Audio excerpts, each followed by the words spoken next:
Welcome back to point blank.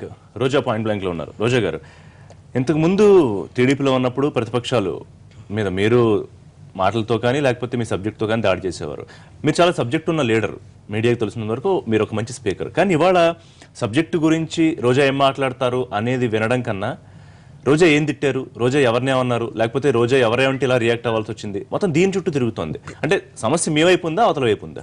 నిజంగా గనక చంద్రబాబు నాయుడు చేస్తున్న అకృత్యాలు కానీ అఘాయిత్యాలు కానీ లేదా ఈరోజు సభను నడిపిస్తున్న తీరు కానీ ఒక ముఖ్యమంత్రిగా 35 ఏళ్ల అనుభవం ఉండి ఆయన మాట్లాడుతున్న బజారు రౌడీలు అని మమ్మల్ని, అట్లాగే మీ అంతు చూస్తా, నాతో పెట్టుకున్నవాడు ఎవడు బట్టకట్టి బయటపడలేదు, ఇలాంటి మాటలు చూస్తుంటే ఒక రౌడీ నేచర్, ఒక సైకో నేచర్ ఆయనలో కనిపిస్తుంది, జగన్లో కాదు. జగన్ గారు ఎప్పుడైనా వాళ్ళు తిట్టినప్పుడు ఏంటి స్పీకర్ గారు మీరు ఉన్నప్పుడు ఇలా అంటారు, అసలు కనీసం ఆపోజిషన్ లీడర్కి నాకు ఇవ్వట్లేదని ఎమోషనల్ అయ్యారు తప్ప ఏ రోజు నోరు జారలేదు. కానీ ఈరోజు చంద్రబాబు నాయుడు 35 ఏళ్ళ అనుభవం ఉండి ఆయన మాట్లాడే మాటలు ఈరోజు అదే మేము మా ఎస్సీ ఎస్టీలతో కనుక చంద్రబాబు నాయుడు గారి మీద కానీ వాళ్ళ ఎమ్మెల్యే మీద కేసు పెడితే ఎట్లుంటుంది? సో మహిళల్ని ఎస్సీలని ఎస్టీలని అడ్డం పెట్టుకొని రాజకీయాలు చేస్తున్నాడు. ఈరోజు అంతమంది ఉంటే అనితే ఎందుకు లేయాలి? ఎందుకు చూసిన చంద్రబాబు ఇప్పుడే ఎలా ఉన్నారా? మీరు టీడీపీలో ఉన్నప్పుడు కూడా ఇలాగే ఉన్నారు. అప్పుడు లేరు కదా, అప్పుడు లేరు కాబట్టే కదా. అప్పుడు ఎప్పుడైతే ఆయన ఈ సమైకాంధ్ర ఇష్యూ 2009 ముందు అతను ఒక బిహేవియర్ మారిందో అప్పుడే అందరం కూడా వ్యతిరేకించడం జరిగింది, బయటికి రావడం కూడా జరిగింది. ఈ మీరు అన్న ఇష్యూస్ ఏది కూడా మీ ప్రతిపక్షం వల్ల లేకపోతే అధికార పక్షం వల్ల పక్కన పెట్టండి, చర్చకి రాలేదు, దానికి సంబంధించి ఒక సొల్యూషన్ రాలేదు. కేవలం జరిగింది ఏంటంటే బయటకు వచ్చిన క్లిప్పింగ్స్, దాని తర్వాత స్పీకర్ ఒక ప్రెస్ మీట్ పెట్టారు, దాని మీద ఒక కమిటీ వేశారు. సో ఓవరాల్ ఎపిసోడ్కి సంబంధించి మీరు ఆలోచించుకుంటే ఏమనిపిస్తుంది? ఎక్కడన్నా మనం ఏమన్నా ప్రతిపక్షంగా తప్పు చేసామేమో అన్న ఫీలింగ్ కానీ పార్టీ పరంగా వ్యక్తిగతంగా మీకు ఏమన్నా అనిపించిందా? ఖచ్చితంగా లేదండి. ఎందుకంటే ఈరోజు చంద్రబాబు నాయుడు పీకల్లోతో మునిగిపోయాడు ఈ కాల్ మనీ సెక్స్ ర్యాకెట్లో. సో తప్పించుకోవడానికి ఏం చేయాలో ఎలా చేయాలో అన్ని రకాల ప్లాన్ చేశాడు. దాంట్లో నా ఇష్యూలో కూడా నేనేం దొరకలేదు కాబట్టి ఇంకేం చేయాలో తెలియక రోజా వచ్చి నన్ను కామ సీఎం అనింది, సెక్స్ రాకెట్ సీఎం అనింది అని చెప్పేసి సస్పెండ్ చేశారు. అదంటే దానికంతా 1 year సస్పెండ్ చేసింది ఎక్కడా కూడా లేదు. గవర్నర్ చైర్లో ఎత్తుకుపోయారు తెలుగుదేశం వాళ్ళు. ఏ విధంగా వాళ్ళు ఇచ్చిన ప్రసంగాన్ని చించి గవర్నర్ మొహాన్ని కొట్టారు. అసెంబ్లీ పవిత్రతే, కానీ అసెంబ్లీలోకి వచ్చి వాళ్ళు కూర్చున్న వాళ్ళు ఎవరు? సెక్స్ రాకెట్లు ఎరుకున్న బోడే ప్రసాద్ వాళ్ళందరూ కూర్చుంటే వాళ్ళని ఎందుకు నువ్వు అసలు అసెంబ్లీకి రాకుండా ఆపలేదు? వాళ్ళు ఎందుకు అరెస్ట్ చేయలేదు? విచారించలేదు? ఇప్పుడు కేవలం తెలుగుదేశం అనే కాదు, అందరి మీద ఎంక్వైరీ చేసి ఏం జరుగుతుంది విచారణ చేస్తే అదంతా పెద్ద విషయం, పక్కన పెట్టండి. వాళ్ళు వడ్డీ వ్యాపారానికి కన్వర్ట్ చేసి వైఎస్ఆర్సీపీ వాళ్ళు ఉన్నారు అంటున్నారు.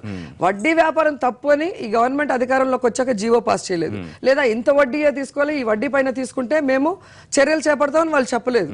అనాదిగా జరుగుతున్న వడ్డీ వ్యాపారాన్ని ఇది తప్పించుకోవడానికి చేసే దాంట్లో వైఎస్ఆర్సీపీ ఉన్నారు, సిపిఎం ఉన్నారు, బీజేపీ ఉన్నారని బురద జల్లి తప్పించుకోవడం తప్ప ఖచ్చితంగా కాదు. కామసీఎం, సెక్సీఎం ఇవి సీఎం గా అపోజిషన్ కాకుండా ముందు ఒక సిటిజన్ గా మనం ఒక ముఖ్యమంత్రిని గౌరవించాలి అనే ప్రాథమిక సూత్రం ఉంటుంది. దాన్ని కూడా ఎందుకు మర్చిపోతున్నారు? ముఖ్యమంత్రి గారు ప్రజల కష్టాల్ని దూరం చేసే వాళ్ళలాగానో లేదా ప్రజలకి భద్రత ఇచ్చేలాగా పరిపాలిస్తే ఎవరైనా గౌరవిస్తారు. సో ఇలాంటి వాళ్ళని ఎవరు కూడా గౌరవించరు. స్పీకర్ చైర్ మీద ఎలిగేషన్స్ ఎందుకు? ఆయన ఆవేదన చెందుతున్నాడు ప్రెస్ మీట్లు పెట్టి. ఈరోజు తెలుగుదేశం పార్టీ వల్ల ఆయనకు చెడ్డ పేరు వచ్చింది, కానీ మా వల్ల కాదు. ఈరోజు హౌస్ కమిటీ సుప్రీం హౌస్ ఇచ్చింది 1 year నాకు సంబంధం లేదంటున్నారు స్పీకర్ గారు. మరి హౌస్ సుప్రీం అన్నప్పుడు ఆ ముందు రోజు హౌసే 1 day సస్పెండ్ చేయమంది ప్రసాద్ రెడ్డిని, దాడిశెట్టి రాజా. మరి 2 days స్పీకర్ గారు ఎందుకు చేయాల్సి వచ్చింది? అలాగే 342 ప్రకారం రోజాను 1 year సస్పెండ్ అని యనమల రామకృష్ణుడు చెప్తే అతను మేధావి అనుకొని స్పీకర్ గారు కూడా అదే చదివేశారు తప్ప 342లో ఏముంది 2 to 5 days are up to that session అని క్లియర్గా ఉంది. సో ఎలా ఆయన పక్కకి వెళ్ళారో నాకు తెలీదు, అండ్ సోషల్ మీడియాలో ఎలా వచ్చిందో నాకు తెలీదు అన్నాడు. ఇప్పుడు అసెంబ్లీ ప్రాపర్టీ స్పీకర్ ఉన్నప్పుడు ఆయన్ని మించి వచ్చినప్పుడు అది ఎక్కడి నుంచి వచ్చిందో ఎంక్వైరీ చేసి వాళ్ళని సస్పెండ్ చేయాలి, ఆ ఎమ్మెల్యేలు సస్పెండ్ చేయాల్సిన అవసరం ఉంది. ఆయన అది పట్టించుకోలేదు, కమిటీ వేసానని చేతులు దులిపేసుకున్నారు. ఇప్పుడు అవిశ్వాసం వెళ్ళబోతున్నారు స్పీకర్ గారి మీద, అంటే ఇప్పుడు మీ మీద సస్పెన్షన్ ఎత్తేస్తే అవిశ్వాసం ఉండదు, లేకపోతే అవిశ్వాసం పెట్టబోతున్నారు అంతేనా? ఖచ్చితంగా దానికోసం కాదండి. లాస్ట్ టైం కూడా స్పీకర్ గారు చాలా బాధపడి ఆయన మాట్లాడిన తీరు మీరు మళ్ళీ ఒకసారి చూస్తే మీకే తెలుస్తుంది. ఇక్కడ టీడీపీ వాళ్ళు చెప్పేదానికి స్పీకర్ గారు ప్రెస్ మీటింగ్ కానీ మీరు చూస్తే ఏ విధంగా కన్ఫ్యూజన్ క్రియేట్ చేస్తున్నారు ప్రజలకనేది ఎత్తివేయకపోతే అవిశ్వాసం వెళ్ళడం అనేది ఖాయం, రెండోది లీగల్ గా ఫైట్ చేయడం అనేది కూడా ఖాయం. అవునా?